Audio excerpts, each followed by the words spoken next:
وننزل من القرآن ما هو شفاء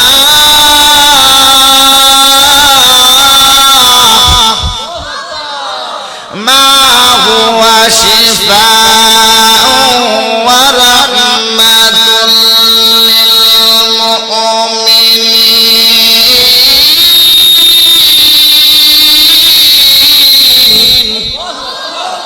আল্লাহ রাব্বুল আলামিন বলেন আমি কুরআনকে নাজিল করলাম মুমিনের জন্য শিফা এবং রহমত স্বরূপ। তাহলে শিফা যদি পাইতে হয়, রূপ যদি ভালোই হইতে হয়, কুরআনে সাইরা না কুরআনে দহিরা।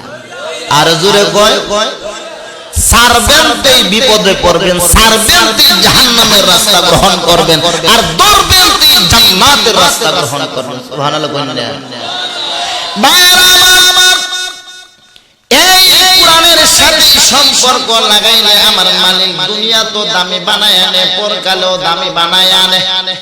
দুনিয়া তো দামি বানায়, পরকালেও দামি বানায়। হযরত শফি উসমান রাহমাতুল্লাহ আলাইহি, হযরত তাকি উসমান দামাত বারকাতুহুম সম্মানিত পিতা ইসলাহুল কুতুবাতের মধ্যে একটা ছোট্ট ঘটনা আনছেন। তারা দুইজন বন্ধু আল্লাহর বান্দা, খুব মুখলিস বান্দা। এক বন্ধু নতুন বিবাহ করছে, প্রায় 1 বছর চইলা গেছে। দ্বিতীয় বন্ধু বিবাহ করে নাই। দ্বিতীয় বন্ধুর যখন বয়সটা হইল রে ভাই, মাত্র নতুন বিবাহ করছে, 2 মাসের মাথায় এই দ্বিতীয় বন্ধু ইন্তেকাল করছে। 2 মাস গেছে ইন্তেকাল করছে। আপনাদের কথাবার্তায় বোঝা যায় মনে হয় মরা লাগবে না, মরা লাগবে না। আল্লাহু আকবার, আল্লাহু আকবার।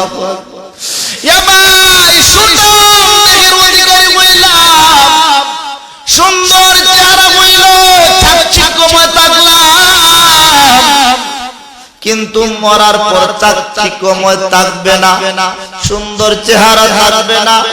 একটা জিনিসই থাকবে, সেটার নাম হইল আমল। সুবহানাল্লাহ বলেন। যে আমল আমার মালিক চায়, তার মায়ের বান্দা বান্দীদের কাছে আমলটা চায়।